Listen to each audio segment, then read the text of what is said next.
प्यारे बच्चों, नमस्कार। कैसे हो आप लोग? आशा है सब स्वस्थ होंगे। बच्चों, आप सबको शरारत करना अच्छा लगता है? दूसरों को तंग करना अच्छा लगता है क्या? और अगर कोई आपसे शरारत करे, आपको तंग करे, तब कैसा लगता है? जरा याद कीजिए, क्या क्या शरारतें करते हैं आप? कभी माँ को परेशान करते होंगे। माँ ने सफाई की और आपने गंद फैला दिया। जरूर करते होगे। कई बार मित्रों को भी, जैसे किसी ने गुब्बारा फुलाया और आपने उसे फोड़ दिया। करते हो ऐसे ना?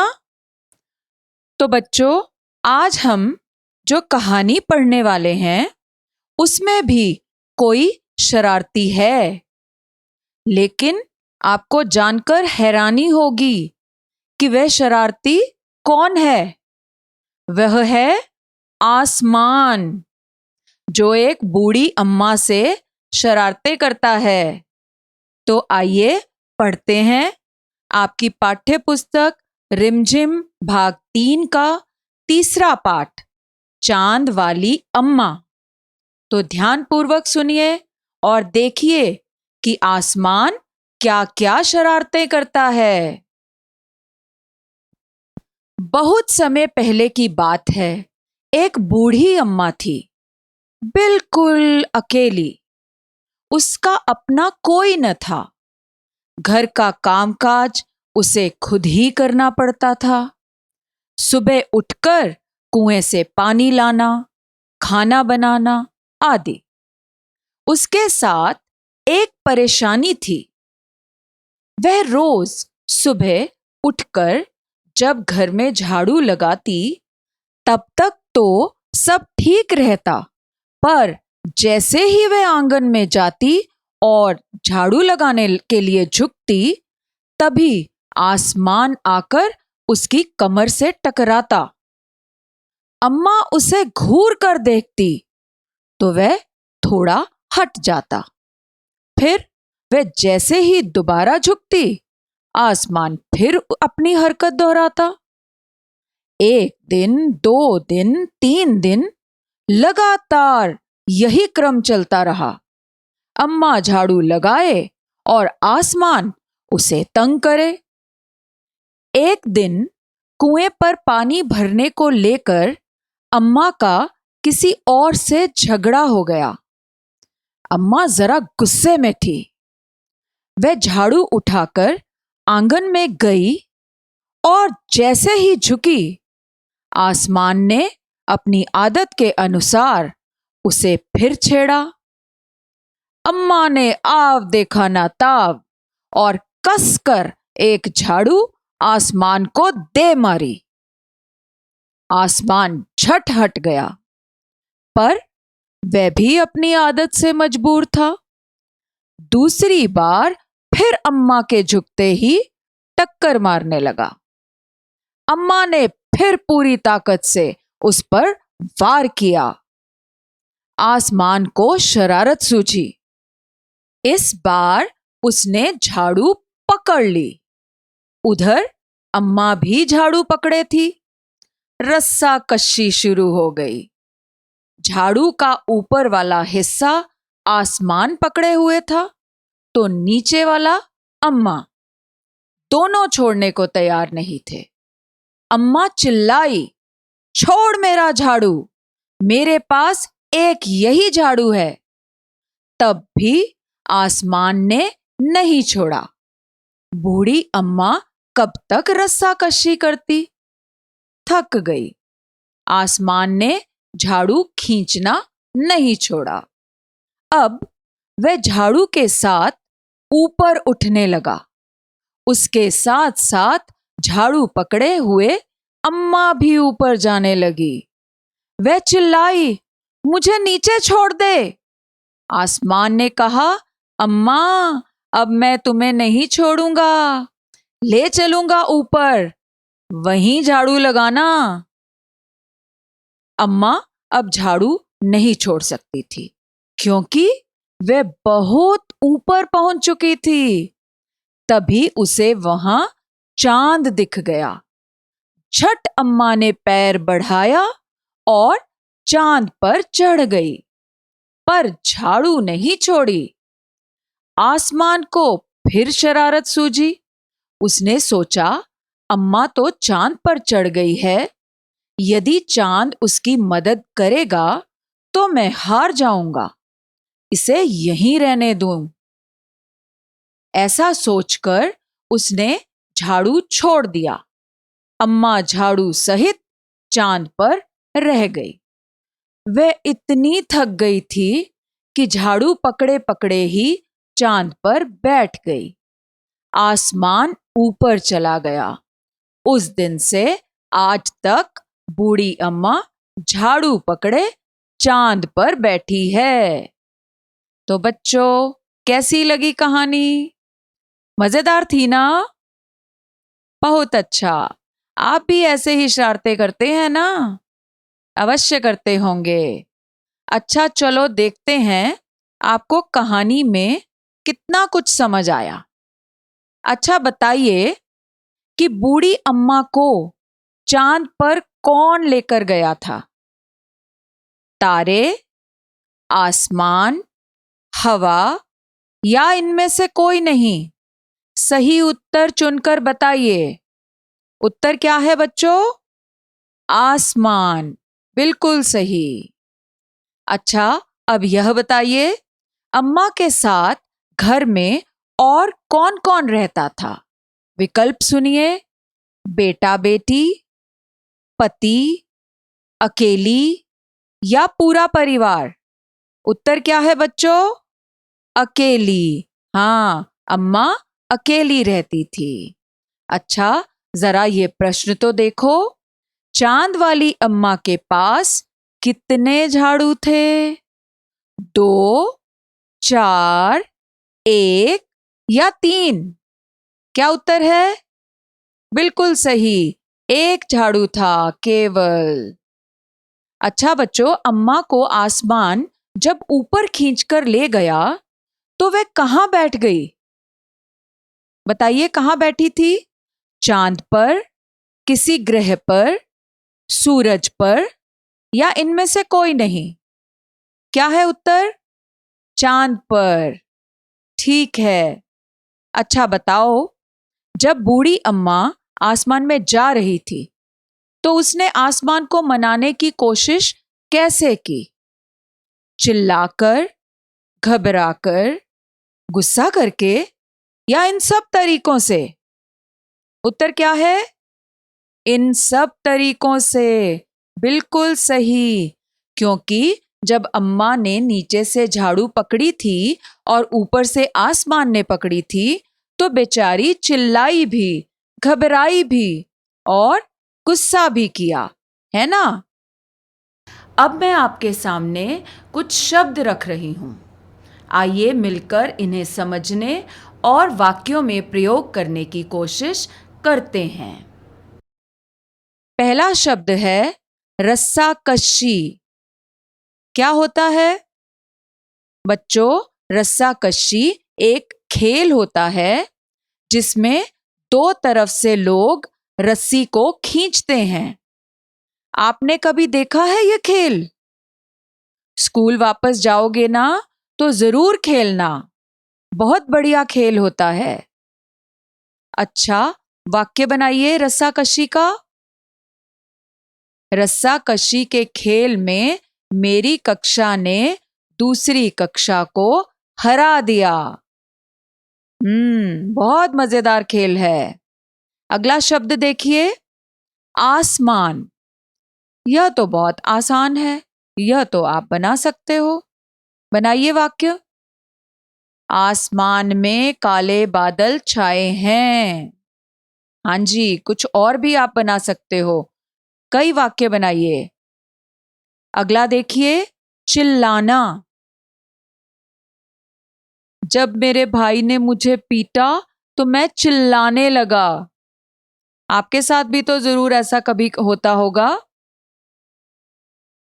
अगला शब्द देखिए, कामकाज। वाक्य क्या होगा बच्चों? माँ सारा दिन घर के कामकाज में लगी रहती हैं। देखते हो आप भी ना माँ को ऐसे काम करते हुए? हाँ। अगला शब्द है बच्चों, आदत से मजबूर। बनाइए वाक्य। क्या हो सकता है इसका वाक्य? वह शरारत करना छोड़ नहीं सकता, आदत से मजबूर है। क्या मतलब हुआ? कि उसे आदत है, आदत पड़ी हुई है, इसलिए वह यह काम बंद नहीं कर सकता। अगला शब्द ही शरारत है। बनाइए वाक्य। मेरा भाई बहुत शरारत करता है तो माँ उसकी पिटाई कर देती हैं। बिल्कुल सही। मदद। मदद का वाक्य बनाओ बच्चों। अपने मित्र की मदद से मैं यह काम कर पाया। मदद करना अच्छी बात होती है, ठीक है ना? अच्छा, चलो आइए अब रिक्त स्थान भरने का प्रश्न करते हैं। आपको दो में से चुनकर सही शब्द रिक्त स्थान में भरना है। पहला वाक्य देखिए, अम्मा उसे, फिर रिक्त स्थान है, देखती तो आसमान थोड़ा हट जाता। रिक्त स्थान में आप क्या भरोगे? घूरकर या गुस्से से? बताइए क्या है उत्तर? घूरकर। बिल्कुल सही। अगला रिक्त स्थान है, आसमान को, रिक्त स्थान, सूझी। तरकीब या शरारत? उत्तर क्या है बच्चों? शरारत। सही। तीसरा वाक्य देखिए, एक दिन, फिर रिक्त स्थान, पर पानी भरने को लेकर अम्मा का किसी और से झगड़ा हो गया। रिक्त स्थान में आपको इन दो में से कोई शब्द भरना है, कुएं पर या झरने पर। क्या उत्तर है बच्चों? कहाँ गई थी अम्मा? कुएं पर। सही उत्तर। बच्चों, अगले अभ्यास में अब हम कुछ नया करने की कोशिश करेंगे। अब हम मिलकर कुछ नए वाक्य बनाएंगे। कहानी में जो जो पात्र थे उन पर कुछ वाक्य बनाइए। पात्र मतलब जिनके बारे में यह कहानी है। जैसे आसमान। कैसा था आसमान? शरारती, जिद्दी, ऊंचा, बड़ा, है ना? आप इन शब्दों का प्रयोग करके वाक्य बनाइए। तो आइए शुरू करें। आसमान बहुत ही शरारती था, इतना जिद्दी कि मानता ही नहीं था। वैसे तो वह बहुत बड़ा था, पर बच्चों की तरह शरारती था। बहुत ऊंचा और फैला हुआ भी था। तो देखा आपने, हम पाठ के आधार पर आसमान के बारे में कितना कुछ लिख पाए। अब अगला कार्य आप स्वयं करेंगे। दूसरा पात्र है अम्मा। कैसी थी अम्मा? बूढ़ी, कमज़ोर, अकेली और लड़ाकू। लड़ाकू थी ना, लड़ाई की थी उसने कुएं पर। तो अब आप अम्मा के बारे में कुछ वाक्य लिखिए। मुझे आशा है आप यह कार्य अवश्य कर पाओगे। बच्चों, यह अभ्यास कार्य तो हमारा यहाँ पर समाप्त हो गया। बूढ़ी अम्मा चांद पर रह गई थी ना? चांद वाली अम्मा के बाद अब हम सूरज और चांद के बारे में एक रोचक कहानी पढ़ने जा रहे हैं। आशा है आपको यह कहानी अच्छी लगेगी। यह कहानी भी आपकी पाठ्य पुस्तक में ही दी गई है। तो आइए कहानी शुरू करते हैं बच्चों। कहानी का नाम है सूरज और चांद ऊपर क्यों गए। बच्चों, बहुत समय पहले सूरज और चांद जमीन पर रहते थे। पानी उनका अच्छा दोस्त था और वे अक्सर उससे मिलने आते थे, लेकिन पानी कभी उनके घर नहीं जाता था। एक दिन सूरज ने पानी से पूछा, तुम कभी हमसे मिलने क्यों नहीं आते? पानी बोला, मेरे बहुत सारे दोस्त हैं। यदि मैं तुम्हारे घर आऊं तो वे भी मेरे साथ आएंगे। उन सब के लिए तुम्हारे घर में जगह नहीं होगी। सूरज ने कहा, मैं एक बहुत बड़ा नया घर बनाऊंगा। सूरज ने सचमुच एक नया घर बनाया जो बहुत बड़ा था। उसने पानी को इस नए घर में बुलाया। पानी तरह तरह की मछलियों और उनके साथ रहने वाले दूसरे जानवरों के साथ सूरज के घर पहुंचा। पानी ने बाहर खड़े होकर पूछा, मैं अपने दोस्तों के साथ अंदर आ जाऊं? सूरज ने कहा, हाँ हाँ, आ जाओ। पानी अंदर आया और कुछ ही देर में सूरज के घर में घुटनों तक पानी भर गया। देखते ही देखते पानी सिर तक पहुंच गया। मछलियां और पानी के तमाम जानवर सूरज के घर में इधर उधर घूमने लगे। अंत में पानी इतना ऊंचा हो गया कि सूरज और चांद को छत पर जाकर बैठना पड़ा। लेकिन थोड़ी ही देर में पानी छत पर आ पहुंचा। अब सूरज और चांद क्या करते? कहां बैठते? वे भागकर आसमान पर पहुंचे। आसमान उन्हें इतना पसंद आया कि वे वहीं पर रहने लग गए। कैसी थी कहानी बच्चों? अच्छी लगी कहानी? अच्छा बच्चों, अब आप इन चित्रों को देखो। यह चित्र भी आपकी किताब में दिए गए हैं। ध्यान से देखो इन चित्रों को। आप कुछ मनुष्यों को देख सकते हो इन चित्रों में। ये पहला पेज है और यह दूसरा पेज है। आपने करना क्या है बच्चों? इन चित्रों को देखकर एक कहानी बनानी है। आप देख रहे हो इसमें अलग अलग लोग अलग अलग काम कर रहे हैं। एक बात ध्यान दी आपने? इन सब आकृतियों में कुछ मिलता जुलता है। सब आकृतियां एक दूसरे जैसी हैं। क्या मिलता है इनमें? ध्यान से देखो जरा। हाँ, इनका आकार मिलता है। सबके शरीर त्रिकोण आकार के हैं। त्रिकोण समझते हो? 3 कोनों वाला। अच्छे लग रहे हैं आपको यह चित्र? तो यह कार्य आपने स्वयं करना है। आपको इस पर एक कहानी बनानी है।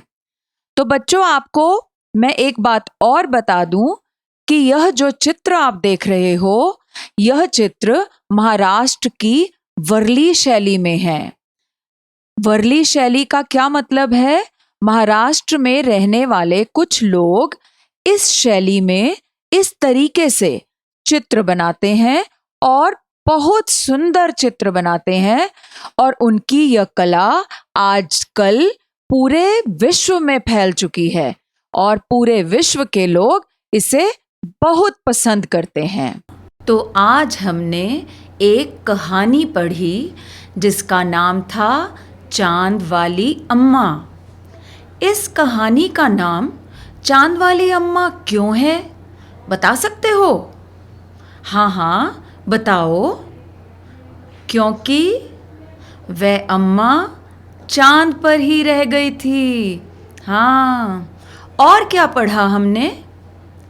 कि कभी कभी आसमान जैसे बड़े भी शरारतें करने लगते हैं। तो बच्चों, क्या दूसरों को तंग करना अच्छी बात है या बुरी?